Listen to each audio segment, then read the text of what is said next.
Hey Bears fans, Harrison Graham here, back with another video here on Chicago Bears Now. Subscribe to the channel if you haven't already. I want to get to 12,000 subs by October 1st. We're 315 away. The bosses told me I don't believe you can do it. I told them you don't know how loud Bears Nation is. So get subscribed to the channel. We got the latest Bears news, rumors, we do game previews, we go live after a lot of the games. Subscribe to the channel so we can continue to grow and prove the bosses wrong. On today's show, by the way, Bears vs. Falcons preview in a few minutes, but first, some injury news, and yes, the Snacks Harrison rumors, they will not die. That is coming up right now.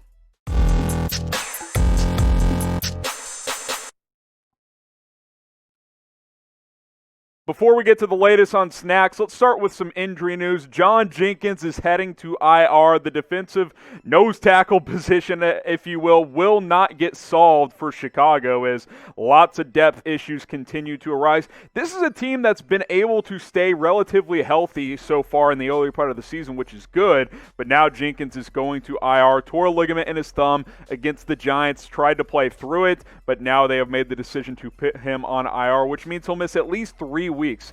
As you guys know, the new injured reserve, you can return after 3 games missed, but he will miss at least the next 3 games. The Bears are already thin at defensive tackle with Eddie Goldman opting out. Bilal Nichols has been handling the starting duty there, but John Jenkins has been playing about 35% of the snaps, so he will be unavailable for the next few games. Dan McCullers, a veteran for the Steelers. He didn't make their final 53 this year, but they put him on the practice squad. That is who the Bears have signed. He has reportedly cleared COVID testing already, so he is available to play this week. We will see if he gets involved in this game against the Atlanta Falcons. Been around, just a rotation type of guy. He's played in 73 games, started 3 of them. Hadn't done a lot, right? Like he's a low snap guy when he's out there, but he is a massive human being. 6'7", 350, and I love that picture of him getting after Aaron Rodgers. We can all get behind that. We'll see what he brings to the table. This is more of a depth body signing than anything else. We're going to get to Snacks in a second, but I want to ask you this question. Should Chicago sign Snacks Harrison? Type Y for yes, type N for no. Let me know what you guys think in the comments section. And right after this YouTube ad break, we'll get into the latest surrounding Snacks. Let's talk about the veteran nose tackle. ESPN's Adam Schefter reportedly said that he contemplated retirement. We've talked about Snacks all offseason, and there was rumors maybe he's going to opt out of this season due to COVID, whatever the case may be. He did not like how things ended in Detroit, but he has reportedly decided to play, and teams are lining up. He's set to visit the Seahawks sometime next week, and the Bears, according to Schefter, are among the teams that are interested in his service. These 4 teams are the ones that Adam Schefter mentioned: the Bears, Cincinnati, the Green Bay Packers. Please don't sign with Green Bay. And then the Seattle Seahawks, who he is set to visit with early next week. Hopefully the Bears get involved here because I've been saying it all along, especially since Goldman opted out, you need a nose tackle. Bilal Nichols is not, he's fine, he's serviceable. He's not an every down nose tackle, and he's not a high, like a 85% snap per game guy. Snacks isn't either at this point, by the way, but you can get that more rotation going between him, Nichols. Robertson Harris can slide over from time to time. Once Jenkins is back, he can give you those 20, 25 snaps per game. I think signing Snacks Harrison makes a lot of sense. Hopefully the Bears at least get involved here because he has decided that he wants to play. All right, Bears vs. Falcons preview coming up in just a second, but who's ready for Sunday? If you are like I am, type me in the comment section. Let's get the Bears to 3-0. Don't be fooled. This Falcons team is 0-2. This will be a challenging game on the road. If you're ready for Sunday, type me in the comment section.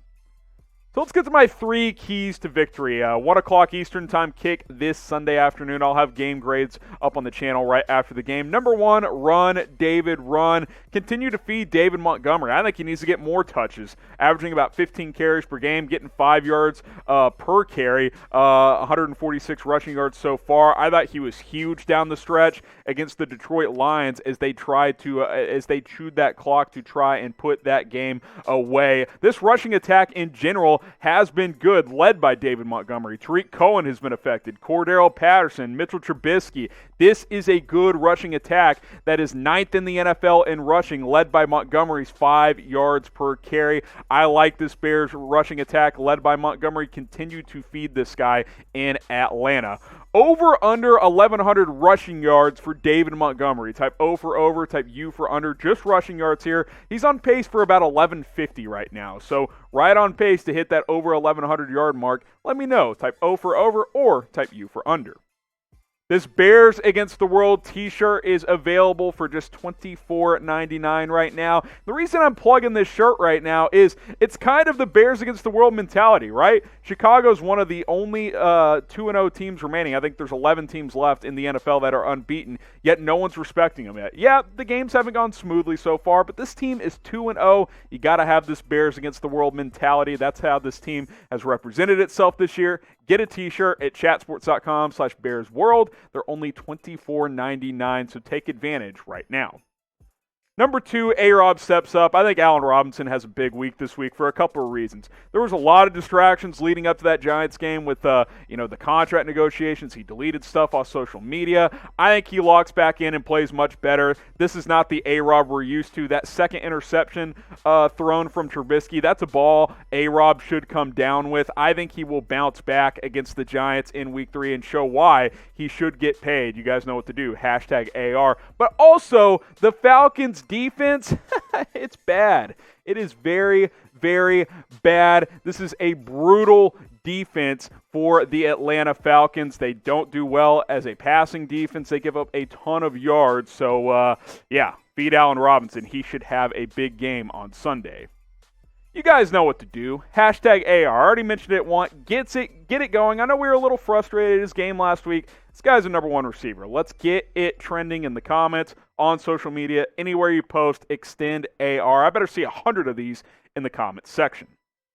All right, number 3 here, Mac attack. Khalil Mack gets after Matt Ryan this weekend. When you pressure Matt Ryan, he forces some passes at times. He's been really good this year, Matt Ryan has. But I saw Khalil Mack wake up in that Giants game. I thought he was really, really good, which Robert Quinn came back. That certainly helps as well. Both those guys had sacks in that game. He's been good the last game and a half or so. Started a little slow against the Giants, but he's looked like the Mac of old the past 6 quarters or so. And you got to get after Matt Ryan because he's one of the leading passers in the NFL right now. 68%. Over 700 yards, threw for 450 against Seattle in week 1, 6 touchdowns against just 1 interception. This is a lethal Atlanta passing attack, so you want to rush the passer and get after Matt Ryan, knock him around a little bit, and put some pressure on him and get him on the ground. So who do you got? Those are my 3 keys to victory. Type CHI for the Bears, type ATL for the Falcons. I think this is a tight game, which we're used to, right? 2 close wins so far.